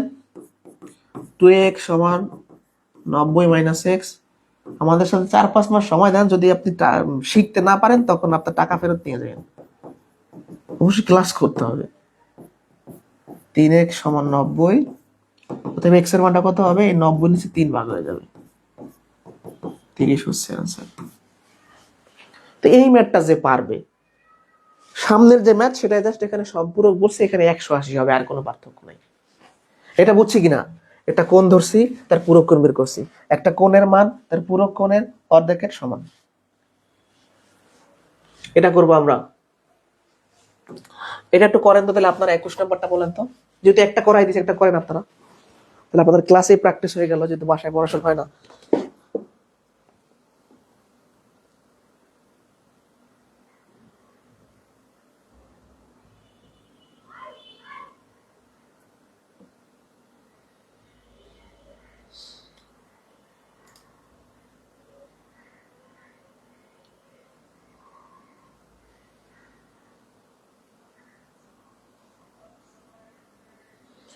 এটা কত হবে? এটা উপস্থিতি কমে গেছে, একটু শেয়ার করলে খুশি হব। বিভিন্ন গ্রুপে শেয়ার করে দেন।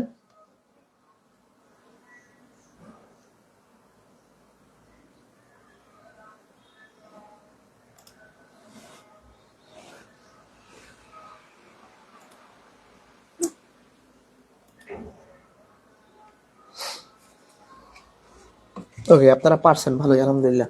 দেখেন, একটা কোণ তো আমরা জানি না, কোণটি এক্স, তাহলে অতএব তার সম্পূরক কোণ কত হবে?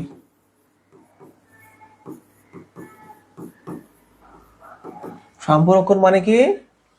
180 থেকে কোণটা বিয়োগ করবো। একটা কোণ যদি এক্স হয় তার সম্পূরক হবে 180 মাইনাস এক্স। তুমি আমি যদি বলি একটা কোণ 30 ডিগ্রি, তার সম্পূরক কোণ কত? 180 মাইনাস 30, এভাবে বের করি। এবার প্রশ্ন মতে বা শর্ত মতে কি লেখা যায়? একটা কোণের মান তার সম্পূরক কোণের মানের অর্ধেক, মানে 2 দ্বারা ভাগ, অর্ধেকের সমান। তাহলে কত? 2x, আর গুণ করতেছি আমরা, তাহলে 180 মাইনাস এক্স। এক্স এই পাশে যোগ হবে, 3x সমান 180, অতএব x সমান কত? 180 ভাগ 3, 60 ডিগ্রি। তাহলে এরকম প্রশ্নে পূরক থাকলে 30 ডিগ্রি হয় आंसर, আর সম্পূরক থাকলে 60 ডিগ্রি হয়। ভালো করে দেখেন।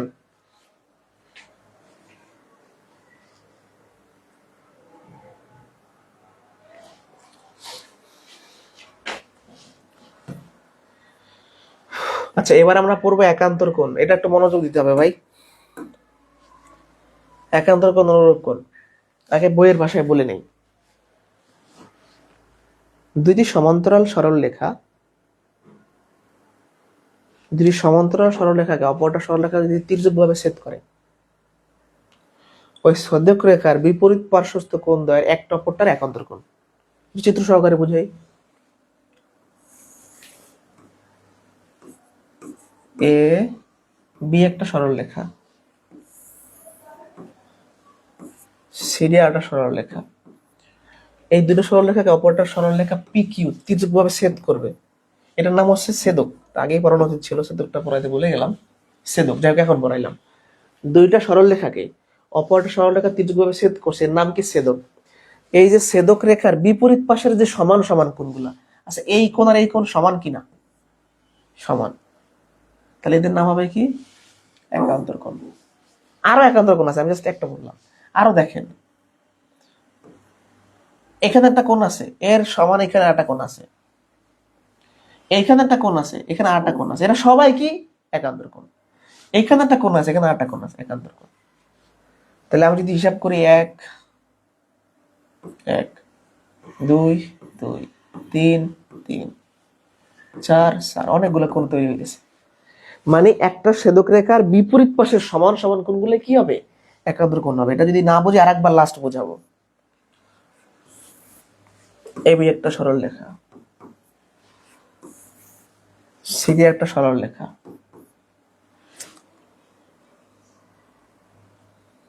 এই দুইটা সরল রেখার ছেদ করবে কে? পিকিউ। এই যে ছেদক রেখার বিপরীত পাশের কোণ, আচ্ছা এই পাশে একটা সমান কোণ, এখানে আরেকটা পাশে, এই দুটো সমান। এটা যদি 45 ডিগ্রি হয়, এটা 45 ডিগ্রি হইতে হবে। তাহলে এই দুইটা কি? একান্তর কোণ। পাইলাম। আরো একান্তর কোণ আছে, এখানে একটা আছে, এখানে একটা আছে, এখানে একটা আছে, এখানে একটা আছে, এই পাশে একটা আছে, এই পাশে একটা আছে, এরা সবাই একান্তর কোণ। তাহলে আমরা কি বলছি? একান্তর কোণগুলো সমান হয়। যেমন ধরেন এটা যদি আমি এস বি, এটা যদি আমি আর বিন্দু দেই, সাপোজ এটা যদি আর দেই, এটা যদি এস দেই, তাহলে আমি বলতে পারি, একটা কোণ আমি দেখাই, এ এস আর, কোণ এ এস আর সমান হবে এস আর ডি। এস আর ডি যারা বুঝি নাই, মানে এইটার একান্তর হবে এইটা। তাহলে এ এস আর মানে এই কোণ, এর একান্তর হবে কি? এস আর ডি মানে এই কোণ। বুঝতে পারছি কিনা? তাহলে একান্তর যদি বুঝেন ভালো, না বুঝলে অনুরূপের ক্ষেত্রে আবার একই কথা বলবো। ওই একই জিনিস, দুইটা সরল রেখাকে অপর একটা সরল রেখা তির্যক ভাবে ছেদ করবে। তাহলে একান্তর কোণ ছিল কি? বিপরীত পাশের। আর অনুরূপ মানে একই পাশের সমান সমান কোণ। এই কোণ আর এই কোণ সমান, তাহলে এরা কি হবে? অনুরূপ কোণ। এই কোণ আর এই কোণ সমান, অনুরূপ কোণ। এই কোণ এই কোণ সমান, অনুরূপ কোণ। তাহলে ছেদক রেখার একই পাশের সমান সমান কোণগুলো অনুরূপ কোণ। অনুরূপ কোণগুলো সমান হয়। আমি লাস্ট একবার বোঝাই।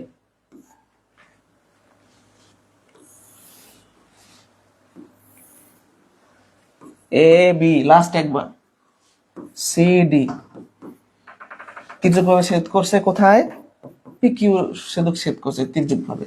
এবার এই ছেদক রেখার একই পাশের সমান সমান কোণ, আচ্ছা দেখেন তো, এই কোণটার এই কোণটা সমান, তাহলে এরা কি হবে? অনুরূপ কোণ। এই কোণটা এই কোণটা সমান, অনুরূপ কোণ। এই কোণটা এই কোণটা সমান, অনুরূপ কোণ। এই কোণটা এই কোণটা সমান, মানে একই পাশের। তাহলে একই পাশের সমান কোণ কি হয়? একই পাশের সমান সমান সমান কোণ হচ্ছে কি হয়? অনুরূপ হয়। আর বিপরীত পাশের সমান কোণ কি হয়? একান্তর হয়। এটা বুঝছেন কিনা বলেন? তাহলে আপনাদের যদি প্রশ্ন করি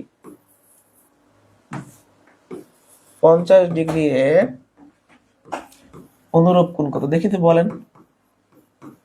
কোণ কত? কমেন্টে বলেন।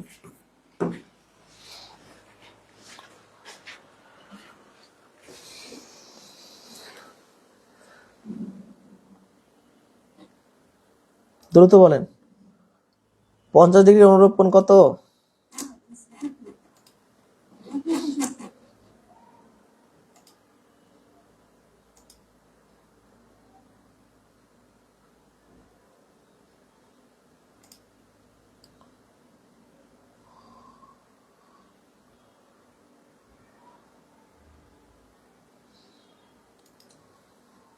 দ্রুত বলেন।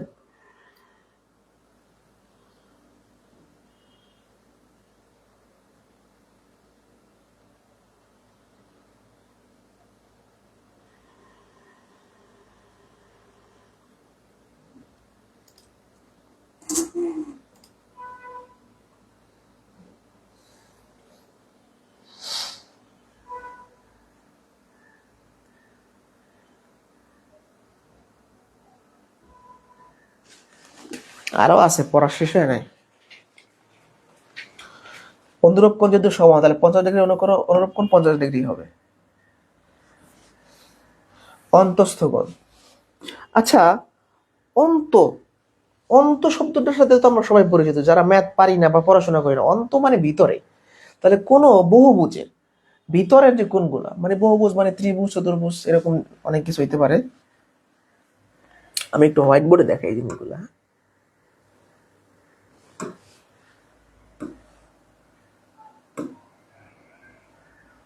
এখানে দেখাই তাহলে ভালো হবে। তাহলে অন্তস্থ কোণ বলছি না আমরা, অন্তস্থ কোণ।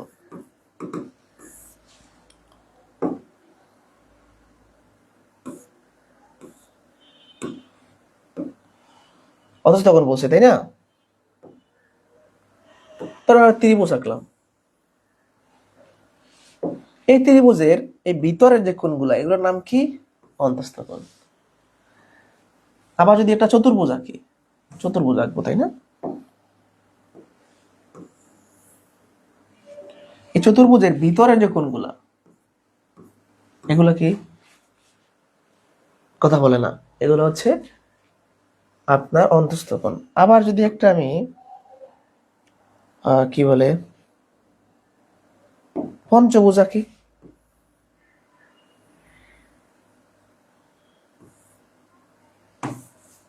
দাঁড়ান এক মিনিট, মুছে দিই।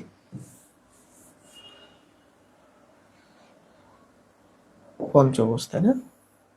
এই পঞ্চভুজের ভিতরে দেখুন এই কোণ, এই কোণ, এগুলো সব কি? এগুলো সব হচ্ছে অন্তস্থ কোণ। তাহলে বহুভুজ বলতে বোঝায় বাহু দ্বারা সীমাবদ্ধ চিত্র, অর্থাৎ ত্রিভুজ, চতুর্ভুজ, বহু মানে যে কোনো বহুভুজ, ষড়ভুজ, অষ্টভুজ, তার ভিতরের যে কোণগুলো তার নাম কি? অন্তস্থ কোণ। এটা গেল। এবার আমরা চলে যাব বহিস্থ কোণে। বহিস্থ কোণ। বহিস্থ কোণ হলো যে কোনো বহুভুজের একটা বাহুকে বাইরের দিকে বাড়াইলে বাইরে যে কোণটা উৎপন্ন হয়। ধরেন আমি একটা এক্সাম্পল হিসাবে একটা ত্রিভুজ নিলাম, এবার ত্রিভুজের আমি এই বাহুটা বাড়াই দিলাম, তাহলে এই বাইরের কোণটার নাম কি? বহিস্থ কোণ। আমি এই বাহুটা বাড়াই দিলাম, এটার নাম বহিস্থ কোণ। এবার ধরেন আমি একটা চতুর্ভুজ নিলাম, চতুর্ভুজ নিয়ে এখানে একটা, সরি এখানে না, ধরেন আমি এখানে একটা টান দিলাম, কোথায়? এখানে। এই বাইরের যে কোণের নাম কি? বহিস্থ কোণ। বহিস্থ কোণ, বহিস্থ কোণ, বহিস্থ কোণ। এবং অন্তস্থ কোণ আর বহিস্থ কোণের সমষ্টি 180 ডিগ্রি, সেটা বলতেছি, আগে আমরা এটা বুঝাই নি ভালো করে।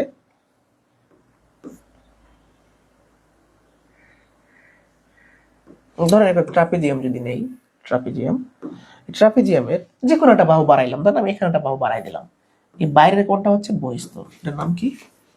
বহিস্থ। বহি মানে বাইরে, বহিস্থ কোণ। তাহলে ব্যাপারটা কি দাঁড়াইলো? ব্যাপারটা দাঁড়াইলো যে অন্তস্থ কোণ হচ্ছে কোনো বহুভুজের ভিতরের যে কোণগুলো তাকে অন্তস্থ কোণ বলে। নরমালি কোণ বলতে ভিতরে কোণকে বোঝা যায়, চিত্র মানে আমরা যদি জ্যামিতিক ফিগারের কথা বলি। আর বহিস্থ কোণ হচ্ছে যে কোনো একটা বহুভুজ, সেটা চতুর্ভুজ হইতে পারে, ষড়ভুজ হইতে পারে, পঞ্চভুজ হইতে পারে, ত্রিভুজ হইতে পারে, যে কোনো একটা বাহু বাড়াইলে বাইরের দিকে যে কোণ হয় তার নাম হচ্ছে বহিস্থ কোণ। এবার আমরা দেখবো খুব ইম্পর্টেন্ট একটা থিওরি।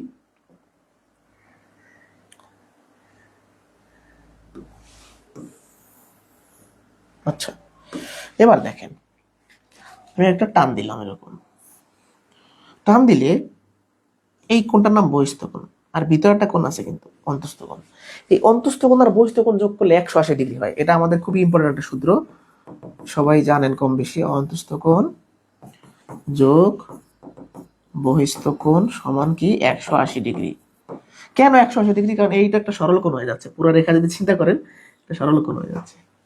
তাহলে এটা হচ্ছে কি আপনার অন্তস্থ কোণ বহিস্থ কোণের সমষ্টি 180 ডিগ্রি। এটা বুঝছেন কিনা বলেন? তো এটাই এখানে পড়ানোর কথা। আমরা তো একটু হোয়াইট বোর্ডে পড়াইলাম, তাহলে সুবিধা হইলো না আমাদের? হোয়াইট বোর্ডে সুবিধা হয়েছে। একটু বলেন এই পর্যন্ত বুঝতে পারছেন কিনা, এই পর্যন্ত বুঝতে পারছেন কিনা বলেন, এই পর্যন্ত বুঝতে পারছে কিনা? দ্রুত বলেন, দ্রুত দ্রুত।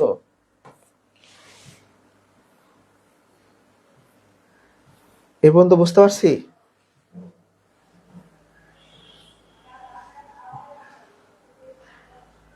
এবার বলেন ক্লাসটা কেমন লাগছে? আজকে এই পর্যন্ত আমাদের ক্লাস শেষ। ক্লাস একটা রিভিউ দিবেন সবাই, 100% রিভিউ দিবেন, মানে খারাপ হইলে বা কোনো ল্যাকিংস থাকলে সেটা বলবেন যে ভাই এটা বাড়ানো উচিত, এটা এইভাবে শিখাইলে ভালো হয়, এটাও বলতে পারেন। হ্যাঁ, আর দ্রুত বলেন মানে আমাদের ক্লাসটা কেমন লাগছে। আপনাদের রেসপন্স একদম 100% মোটামুটি, মানে ভালো না কমও না। এখানে ম্যাক্সিমাম আমার স্টুডেন্ট, ব্যাচের স্টুডেন্ট, তো তাদের তো আমরা এমনিই পড়াবো। যাই হোক, ফ্রি ক্লাস সামনে আবার নিব, কালকে রাতেও ক্লাস আছে, তারপর কালকে একটা অবজারভেশন করে আমরা বলতে পারবো যে সামনে আগাইতে পারবো কিনা। আর আমাদের বেসিক টু জব ম্যাথ কোর্সে ভর্তি চলতেছে, এই বইটা যদি আপনি নেন, বই 85টা লাইভ ক্লাস, মানে 80+ লাইভ ক্লাস, 20টা পরীক্ষা, সব মিলে 550 টাকা। আর বই না নিলে মাত্র 200 টাকা। পিডিএফ প্র্যাকটিস শিট থাকবে, মানে বাংলাদেশে আর কোথাও নাই। আপনি 200 টাকায় আপনি মাত্র 200 টাকায় ফুল কোর্স করতে পারবেন। ফুল কোর্স, আর কোনো টাকা দিতে হবে না, মানে আপনার একদিনের রিক্সা ভাড়া, পকেট কোর্স। তো আমি যেভাবে পড়াই এরকম 80 থেকে 85 ঘন্টা ক্লাস করলে মোটামুটি একটা ভালো প্রিপারেশন হবে। বিসিএস, প্রাইমারি, নিবন্ধন, 11 থেকে 20 নন কেটা সব বিভিন্ন জবের জন্য। যারা লাইভ করতেছেন চাইলে লাইভে ভর্তি হতে পারেন। লাইভে ভর্তি হলে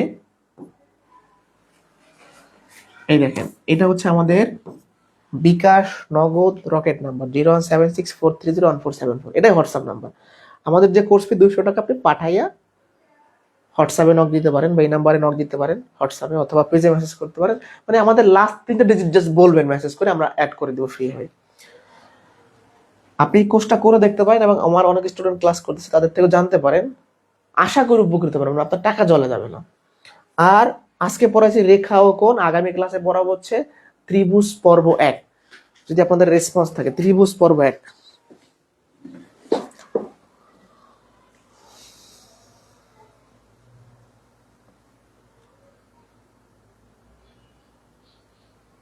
ক্লাস শেষ, রোজার মধ্যে আসলে ক্লাস শেষ করাটাই জরুরি।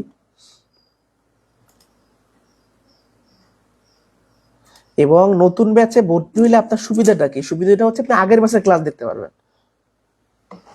দেখেন, ধরেন আপনার সামনে দ্রুত শেষ করার কথা, আপনি নতুন ব্যাচে ভর্তি হয়ে আগের 80টা 85টা ক্লাস দেখতে পারেন ফ্রিতে, কোনো টাকা দিতে হবে না। মানে এই সুযোগ আর নাই। যদিও আমরা চিন্তা করছিলাম যে সামনে কোর্স ফি বাড়াবো, তারপর আসলে কেন জানি মন চায় না আর বাড়াইতে। কারণ আমরা কিন্তু আসলে এখান থেকে যে লাখ লাখ কোটি কোটি টাকা ইনকাম করছি এরকম না। এই যে বোর্ডটা দেখতে পাচ্ছেন না, তাও বলতে পারেন যে ঋণ করে বোর্ডটা কেনা, কাইন্ড অফ, মানে বলতেছে। মানে আমরা খুব বেশি ইনকামের ধান্দা এখানে নাই। মানে ভালো লাগে ম্যাথ পড়াই, টুকটাক ইনকাম হচ্ছে এই। মানে প্রাতিষ্ঠানিক ভাবে যদি বলেন যে কোটি কোটি টাকা ইনকাম, সেরকম কিছুই না। কারণ তাহলে কোর্স 200 টাকা থাকতো না। আমি অনলাইনে গ্যারান্টি দিলাম, আমি অনলাইনে যে যা পড়াবো, এটা যদি আপনি অফলাইনে পড়তে পারেন কোথাও, তখন আমাকে বলবেন। মানে অফলাইনে এই টাকায় এরকম সাবজেক্ট সার্ভে যদি কোথাও দেখাইতে পারেন, আমাকে বললেন, আমি পড়ানো ছেড়ে দিব। মানে এই টাকায় আপনাকে আমি এই যে সার্ভিসটা দিব, স্মার্ট বোর্ডে ক্লাস নিব, লেকচার শিট আছে, ক্লাস রেকর্ড থাকবে, সব, মানে সব সার্ভিস আপনি এখানে পাবেন। যে কোনো জবের জন্য কার্যকারী হবে। আমাদের এই যে বইটা, এখানে কিন্তু আমরা বেসিকের পাশাপাশি শর্টকাট দিছি। আপনাকে যদি একটু দেখাই, ক্যামেরা দেখা যাবে কিনা জানি না, আগে যেভাবে ক্লাস ছিল সেভাবে দেখা যেত। দেখেন, এই যে একটা মিশ্রণের অঙ্কের ম্যাথ, এই যে সুন্দর করে নিচে কি লেখা, শর্টকাটের সমাধান। এই বইটা কুরিয়ারে পেয়ে যাবেন।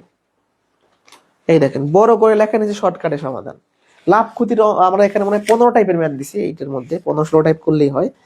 এই দেখেন কত বড় করে সমাধান, নিচে ছোট্ট করে এক লাইনে সমাধান, শর্টকাটে টাইপ ভিত্তিক ম্যাথ গুলো করা আছে এই বইটাতে। তো যারা ভর্তি হবেন মাত্র 200 টাকায়। আর একটা ছোট কোর্স আছে আমাদের 100 টাকার, সেটার বিষয়ে পরে বলবো। সেটা আরো শর্ট কোর্স, মানে যারা কম পড়তেছে তাদের জন্য। যাই হোক, 200 টাকায় আমাদের ফুল কোর্সটা করতে পারবেন। এই নাম্বারে হোয়াটসঅ্যাপে নক দিবেন, টাকা পাঠাই হোয়াটসঅ্যাপে নক দিলেই হবে। আজকে পর্যন্তই। আমারও মানে কষ্ট হয়ে গেছে, যেহেতু রমজানের দিন, আপনাদেরও কষ্ট হয়ে গেছে, কথা না বাড়াই, অ্যাডভার্টাইজমেন্ট না করাই। আবারও বলছি, ফ্রি ক্লাস নেওয়ার উদ্দেশ্য হলো আপনাদের কিছু উপকার হবে, আর আমার অ্যাডভার্টাইজমেন্ট হবে, পরিচিতি হবে, এর বাইরে কোনো কিছু না। আমি আমাকে চ্যালেঞ্জ দিলাম, যেটা নাম কি দিছিলাম আমরা, চ্যালেঞ্জ ব্যাস। 13 দিনে ফুল কোর্স জ্যামিতির 13টা ক্লাস নিব। তাহলে 13টা ঘন্টা আমাকে কষ্ট করতে, 13 ঘন্টার প্লাস, 13 ঘন্টা শুধু ক্লাসের প্রস্তুতি, স্লাইড বানানো, সবকিছু মিলে অনেক কষ্টের ব্যাপার। যাই হোক, ধৈর্যের ব্যাপার। সবাই ভালো থাকেন, সুস্থ থাকেন। দেখা হচ্ছে নেক্সট ক্লাসে। আগামী ক্লাস সম্ভবত হচ্ছে রাত 10টা 20 মিনিটে। মানে আমরা 13টা ক্লাস নিব, দুঃখিত, 13টা ক্লাসের আপনার সবগুলা ক্লাসই বলা যায় যে দুপুরে হবে, শুধুমাত্র নেক্সট 2টা ক্লাস হবে রাতে 10টা 20-এ। আসলে রমজান মাসে দেখেন ব্যাপারটা, সন্ধ্যার পর ক্লাস নিলে সমস্যা, ইফতার করে কষ্ট হয়ে যায়, তারপর তারাবি নামাজ থাকে, তারপর ক্লাস নিলে কষ্ট হয়ে যায়, দুপুরও কষ্ট হয়ে যায়, সব সময় কষ্ট হইতে পারে, যে কোনো টাইম আমাকে নিতে হবে। আর আমাদের তো পেইড বেস আছে, সেগুলো তো সার্ভিস দেওয়া লাগবে। ওকে, আজকে এ পর্যন্তই, আল্লাহ হাফেজ। যারা ভর্তি হতে ইচ্ছুক কমেন্টে জানান।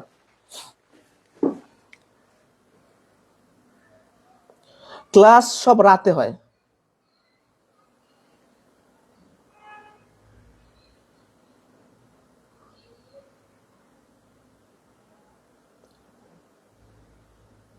ওকে, ভালো থাকেন সবাই, হ্যাঁ, আল্লাহ হাফেজ।